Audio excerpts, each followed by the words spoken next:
Andyan ka pala. Dahil nandito ka, hayaan mo akong magkwento ng isang alamat tungkol sa isang pagbabago. Sa isang mapayapang kagubatan, kung saan sa mundong ito ang mga hayop ay nagsasalita tulad ng mga tao.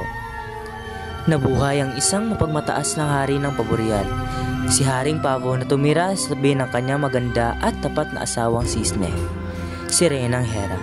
Nabuhay at pinamunuan nila ang kailang kaharian sa tulong at suporta ng kailang mga tagasunod. Ngunit sa isang araw, ang pagmamataas ng hari ay magtuturo sa kanya ng isang bagay na tunay na mahalaga.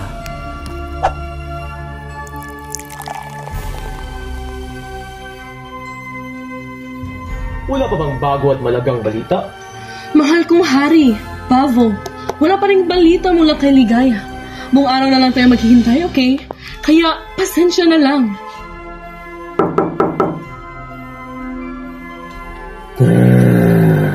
Agyo, aking kaibigan, kailangan mong manatiling kalmado dahil protektado ka sa kastiling ito. Lalo na dinisenyo ito ng ating hari. Oo nga, Agwe. Bakit mo pagdudahan ng iyong hari? Wala ka bang tiwala sa akin? Sigurado akong nagulat lang siya sa hindi inasangkatok sa pinto, Pavo. Fina, maaari mo bang tignan kung sino ang sabik na makita ang hari at reyna? Siyempre, mahal kong reyna. Aking hari, aking reyna, nandito na si Ligaya. Nandito na siya sa wakas. Ito ang lahat, aking mga kamahalan. Lahat ng sulat, lahat ng feedback, lahat. Humihingi ako ng paumanhid sa aking pagkaantala. Ayos lang, Ligaya. Ang mahalaga ay ginawa mo iyong tungkulin sa palasyong ito at ang iyong ligtas. Magaling! Tuwang-tuwa ang mga taga-nayon dahil ligtas sila. Malino ang mga ilog, sariwa ang mga bukid at masagana ang pagkain. Tunay ang aking pamumuno ay nagdulot ng kapayapaan sa kahariang ito. Kung hindi dahil sa akin, ano kaya mangyayari? Oo nga! Ang galing mo, Haring Pavo! Oo. Purihin mo ako. At sa tingin ko, ang tanging bagay na kailangan para sa isang matagumpay at magandang kaharian ay ang magkaroon ng isang maganda at kakit-akit na hari. Mahal ko, dapat ba magtapos ang bawat tagumpay sa iyong refleksyon? Mahal kong Hera, ang aking mga balibo ay higit pa sa palamuti. Sila ang pinagmamalaki ng lupain ito. Sa buong pagganong aking hari, sa tingin ko, hindi ang balahibo kundi ang kabaitan sa likod nila. At hindi balihibo ang lumalaban sa hamon. Lakas ang lumalaban dito. Tama sila, Pavo. Maaliwalas ang langit dahil pinapatawad ito ng bagyo. Hindi dahil mas nagniningning ito. Isang araw, maaaring mawala sa iyo ang pinapahalagahan mo. At inasahan ko na lang na maalala mo kung ano ang tunay na mahalaga. Masyado kang nag-aalala, aking Helena. Kaya, maaari mo bang pabayaan ang aking sabi? Alam mo, minsan nagtataka ako, aking reyna. Ano kayang mangyayari kung nawala ang kanyang mga kulay, ang kanyang mga balahibo? At sa gayon, sa loob ng mga pader ng Kastilyo, ang pagmamataas ay dumapo na parang korona sa ulo ni Haring Pavo. Naghari siya ng may kagandahan at kaluwalhatian. Ngunit isang bulong ng pagbabago ang nagsimulang gumalaw. Isang bagyo na kahit ang kanyang mga balahibo ay hinding-hindi makakayanan.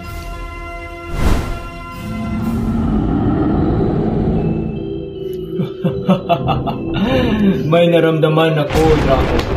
Balita ko may drama at kaguluhan na nangyari sa Kastilyo.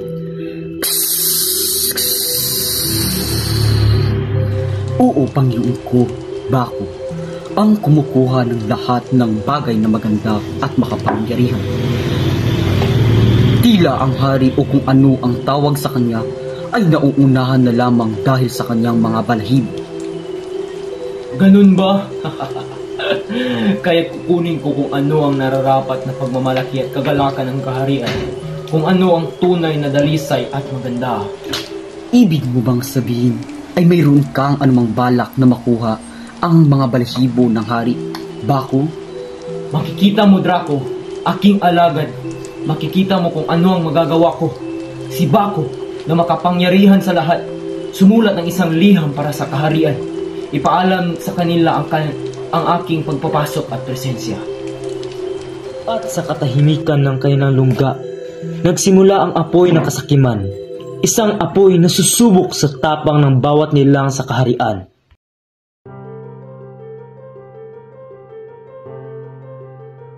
Aking hari, aking reyna, aking mga kaibigan, bagong makapangyarihan sa lahat ay darating sa kaharian at gusto niyang kunin ang pinakamagandang bagay sa kagubatan. Nandito na siya! Nandito na siya at gusto niyang kunin mga balahibo ko. Bilis! Protektahan niyo kami, Dato at Agyo! Well. Hindi ba ito ang hari ng kagubatan? Ikinagagalak kitang makilala, Pavo. Lumayo ka, Baku!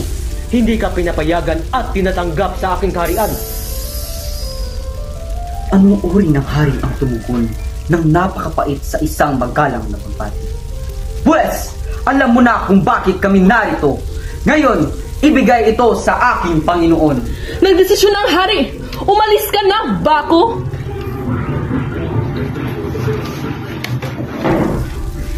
Walang makakatanggi, Bako. Walang halimaw ang maaaring kumuha ang kung ano ang akin. Ako at ang aking mga balahibo ang pinakagandang bagay sa lahat at hindi mo ito kukunin. Hindi! Wala kang karapatan! Tignan natin ang tungkol diyan, kamahalan. Tulong! Pavo, tulungan mo ako! At sa isang iglap, nawala ang reyna. Kinuha na ng dragon. Habang si Haring Pavo ay nakatayong hindi makagalaw. Maganda at mayayabang sa labas, ngunit duwag sa loob. Ang reyna, anong dapat gawin, kamahalan? Bakit mo hinayaang ilagay siya sa panganib ng iyong pagkamamataas? Akala ko, Akala mo kung ano ang aking hari? Nakukunin niya ang iyong mga balahibo?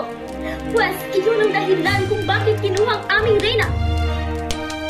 Kailangan mo siyang iligtas! tanga pala ang senses ko, Pavo. Pumunta ka talaga dito.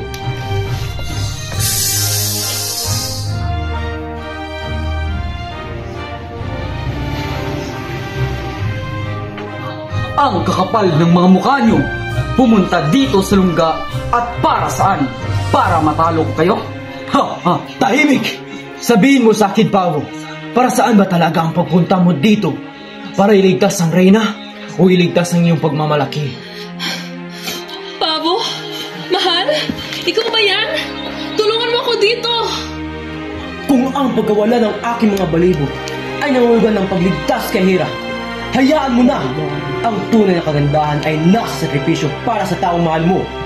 Palayain ang aming reyna ngayon, Bako, o harapin ang aming lakas. Ha? Nagbabago ka na ba talaga, Pavo? Kung iyon ang gusto mo, isang labanan ang tatandaan ko.